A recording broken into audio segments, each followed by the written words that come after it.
to 80 years ago, I took $114.75, every penny I'd saved, and I bought 3 shares of City Service Preferred.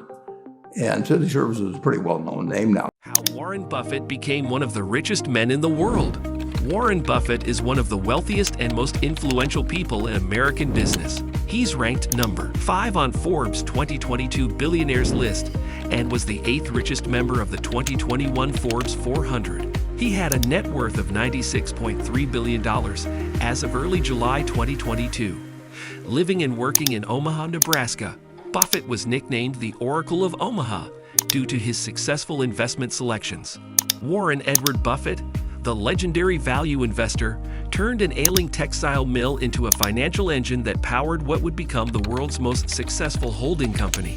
Known as the Oracle of Omaha for his investment prowess, Buffett has amassed a personal fortune in excess of $100 billion. According to Forbes, he inspires legions of loyal fans to make a yearly trek to Omaha, Neb for an opportunity to hear him speak at Berkshire's annual meeting, an event ironically dubbed Woodstock for capitalists. Buffett showed his entrepreneurial streak at an early age. He purchased his first shares at the age of 11 and invested in several businesses while growing up.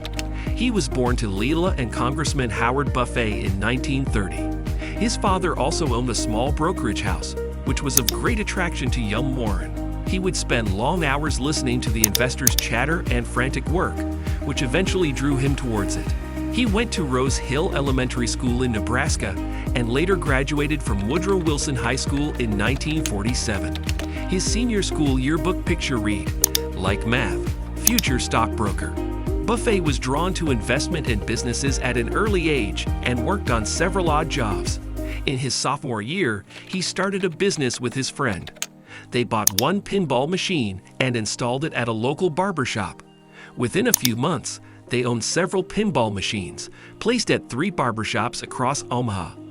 Buffett later sold the business to a war veteran for USD 1,200. Don't skip the video because we have many interesting things about Warren Buffett that will inspire you in your life. So stick to the end of the video. Early life and education. Warren Edward Buffett was born on August 30, 1930, in Omaha, Nebraska.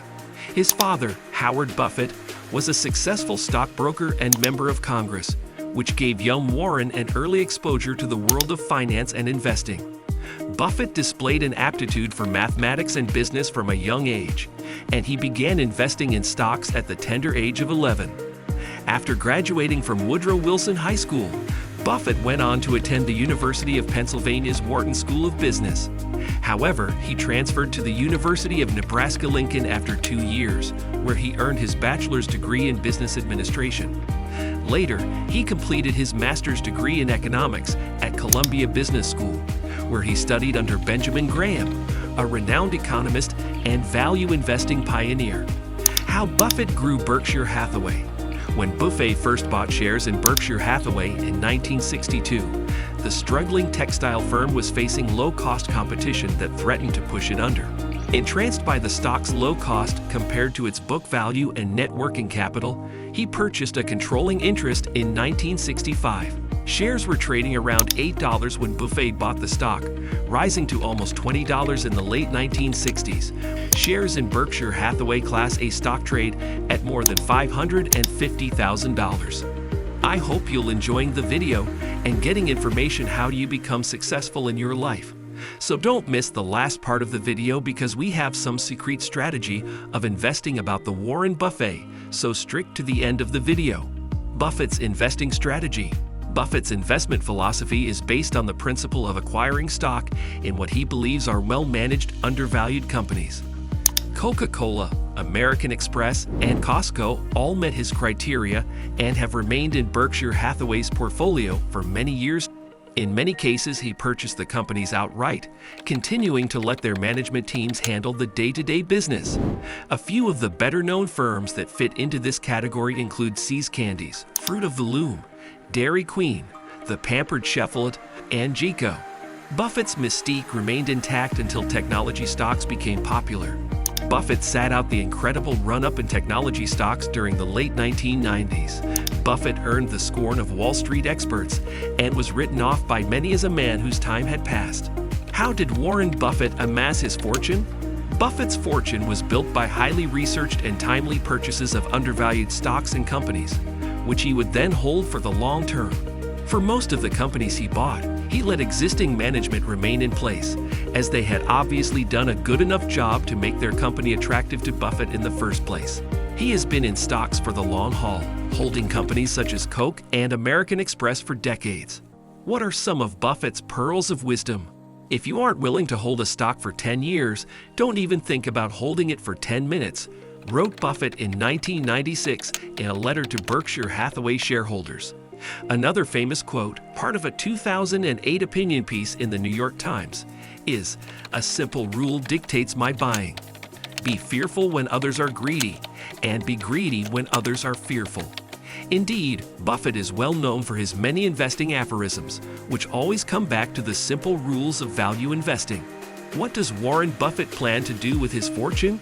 The simple answer is give it away, which he plans to do by making mega donations, primarily to the Bill and Melinda Gates Foundation, as he has established a great rapport with both of them in shares and respects their philanthropic causes, such as world health and women's rights. Warren Buffett is legendarily generous in giving to causes he deems worthy, so it is no surprise he would give away the vast majority of his wealth to causes in need of funding. No life of luxury. Although financial success was the defining goal of Buffett's life from a very early age, this was by no means fueled by a desire to live a life of luxury and acquire expensive things. On the contrary, Buffett is known to have stayed in the same, modest, house for decades, much prefers eating hamburgers to dining in gourmet restaurants, and likes drinking Coca-Cola more than champagne. So what drives someone like Buffett? At its core, it is probably the desire to prove his superior intellect. The success of his investments is nothing more than proof of his superior intelligence. Buffett could probably just as easily have become a chess grandmaster or a scientist. That's why it hit him particularly hard when representatives of the efficient market hypothesis repeatedly tried to prove that it is theoretically impossible to consistently beat the stock market, and anyone who does is just lucky, like one of the few people who repeatedly win large sums of money on the lottery. This theory must have struck Buffett to the core because it called into question everything he lived and worked for. Buffett's advice for young people. Buffett was repeatedly asked for his advice on what it takes to become a successful investor. Buffett's answer: read everything you can. He kept stressing that it was reading in his formative years that shaped his approach to investing and laid the foundation for the following 70 years of unprecedented success. When he was 10 years old, he read every single book in Omaha's public library with the word finance in the title, and some of them twice. Buffett didn't just read books on finance, he also studied books on success more generally, such as Dale Carnegie's classic How to Win Friends, and developed a systematic program to put the contents of this book into practice. A lot of people, including maybe even you, have read books like Dale Carnegie's. Warren Buffett based his investor's journey on the foundation stone of value investment. He identified potential low-value deals and turned them big. I hope you like our video, and don't forget to subscribe to our channel and also press the bell icon for latest uploads. We will see you in the next video. Until then, take care and bye-bye.